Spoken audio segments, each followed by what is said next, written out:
How you can use iPhone camera to stream Twitch. So first thing first, let's open the Twitch app, and once you open it, you will be able to see the interface shown in the screen. So you can see there is plus icon at the bottom of this home page. So just tap on that plus icon, and once you tap on it, finally you can see there is two options in here. So first one is stream games. So if you want to stream your games, then yeah, you can tap on the first option.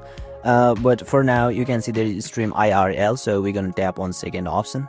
So once you tap on it, you can see it is asking us to enable the microphone and camera. So if you want to use iPhone camera, then simply enable this both, and you will be able to enable, or you can use your iPhone camera to stream Twitch successfully. So basically this is how, and this is the process to use iPhone camera to stream Twitch. And if you still encounter any issue during this process, feel free to leave a comment and I'll be happy to assist you. Thank you for watching, and I'll see you next time.